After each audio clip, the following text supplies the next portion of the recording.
I think it's a very valid point, Rex, what you're mentioning there. And a while back, I can't remember who, I was talking to someone about this, is that there's certain expected behaviors that you get used to animals, how they behave, and certain things that we sort of preconceive, and often correctly. Obviously, there's been a lot of scientific research as well as individual people that have paid a lot of attention to the environment. But essentially, there's always unique circumstances. I mean, even the mapojos and the kuhumas, you're seeing the kitchen friend. Yeah, it's inside. Yeah, we've got this big mouse, small rat that's living in the kitchen. We've tried to persuade him to leave, but we'll try a few other measures still, and just see him there. But the point is that behavior can change, and it can be, to an extent, even with individuals, slightly different. Obviously, there's certain norms, the same as for humans. There's certain specific ways we behave, but it doesn't mean that if a group of humans behave in some way in a certain area, that they're going to behave exactly the same somewhere else. Obviously, same with leopard. Their environment and their circumstances all play a role as to how they interact. It's true. Yeah. That's true. It's amazing. It's amazing how they really operate. I've seen it also down from south. I mean, the leopard, they're having youngster, first offspring. What happened? She get pregnant and have the second offspring. That she'll have to push their cubs away. What happens? The hyena killed the second offspring. The mother went back to the first offspring and really interact one another, playing together and be around, hunt, and still bring those first offspring on the kill itself. That's amazing. Yeah. We haven't get to witness, or we haven't get, in black and white, that it can happen, but it can happen. Study more animals here. We have, you learn a lot of things from practically around here without learning from the book itself. Yeah. That really is true. Sometimes we don't have this information from the book. Book doesn't tell us, but it still can happen around the area. And I think that's one of the things that's interesting is for you being able to have gone on so many drives. We were talking about it the other day again. Oh, excuse me. So many of you have been on more drives than a lot of guides. If you think of the amount of time that we spend out there, and that you can get on the vehicle whenever you want and see what's going on. So it also, I think, one of the exciting things in the sort of almost like the social consciousness of people involved with WildEarth, which you're a very, very important part of, obviously, is that we can observe, as we can have ideas of how it works, and we can have facts, and there's research and so on, and in the end we can observe, and there's a correlation between that.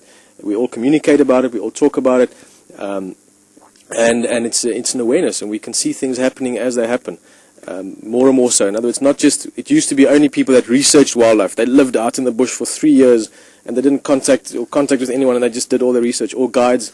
They only guided, and that's how they knew. But now there's a stage where anyone really, within this area that WildEarth moves around in, can get to know and make up their own opinions and their own understandings of behavior. Yeah, that's true. Which is interesting. Very interesting. Very interesting. I think we have, quoted a lot about leopard for the afternoon. Now, also, audience that join us for the afternoon, they have benefit lots on the information that we now give. Sorry, both Rex and myself, we can see, we should give him a name at some stage. But, yeah, Rex, sorry. Yeah, we have given much information more. This is a proper information that really you can go wherever, even from website, you will never ever come across it. This is the reality of the leopard around in the area. And we have a lot of things that happen during the week that we need to really share with you around the fire here while we're chatting. Like today, what happens on any drive, and this afternoon, the beautiful sightings that we've seen around the area. Yeah, it's been a good day. It's And just before we forget to mention to you as well, a little bit later, Mateo will come and join as well and chat a bit more about his experiences here. But today, Rex and Annie told me this afternoon, I was sort of doing a few other things during the course of the day. But Rex, you said the biggest herd of buffalo you've seen here, 1,000 plus, 1,500? 1,500, even more than that. This is amazing, Peter. I haven't seen such a, massive herd like that. And really, when Charles, called in on the radio, I thought, let us go, Alex. I don't believe that. He said on the radio it's 3,500. Is that what he said? He said his estimate? Yeah, estimation. Which when we get there, because the buffalo, some of them, they're already started cross into Western section where we have a rise of traversing from Befeso. But really, that it's unbelievable. And Rex, in the history around you, since you've been here, you don't remember large herds like that? I haven't had the big herd like that. Once before, we have the biggest herd that used to come here in and out. It was plus minus 600, 500, somewhere there on the line. But today it was very amazing. Huh?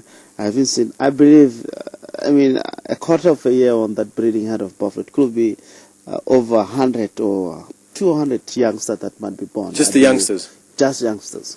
Yeah, you see, that's interesting. It's almost like a mega herd. Yeah, it's amazing. Yeah. Rex, do you think that's because, the rain conditions this last year we had enough rain, the vegetation is good, but the water is very little. Many dams are empty, like we've seen with Gowrie water, and that they have to band together to get to water, I presume. Yeah, that's true. Huh? That's true.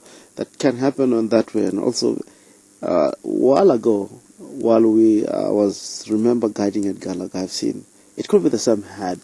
The having youngsters, every day it's a business of action taking place. Yeah, it's like a city of buffalo, it's like, Genghis Khan. Yeah. The only problem, as Peter mentioned, we have late rainfall, which we have, the rain that we have, we have enough grass, but we don't have enough water around the area. But it could be all the buffalo getting together, start to live together. We'll never know what's exactly there. But I believe that herd, it's unbelievable.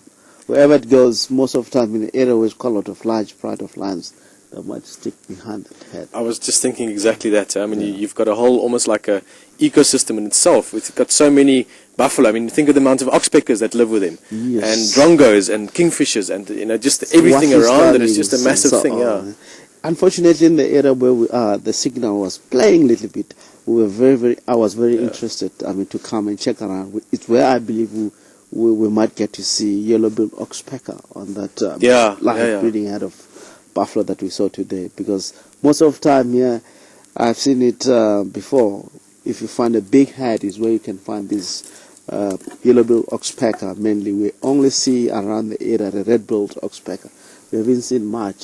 Filming that, it's something that is, that species is very, very rare. I've only seen yellow-billed oxpecker, I think 2 or 3 times. Yeah. And there was also up north, that big herd that used to come around, like Nyala Dam, that side, Bufosuk. So it would be cool. Beautiful birds, eh? Beautiful. Very exciting to lovely. see them. It's lovely. Well, and then another thing that we had some fantastic elephants tonight. Rex and myself spent a bit of time with them afterwards as well, a bit more interaction. Those of you that joined us, I'm sure many of you did. It was a very special drive for both of us. Again, Rex and we've had an interesting couple of weeks where Rex and myself have spent so much time because Alex, who's behind the camera and is adamant about being behind the camera, was on his break and he had an awesome trip. So it was almost like the drive tonight was very special in terms of the experience we had, but also with you guys. The elephant was truly something amazing. We could sit there, spend time with them, and really feel that interest and that intelligence and how they interacted with us. So those of you that did join us, I'm sure you enjoyed it. I'm going to try and see tomorrow, see if I can see some of it again.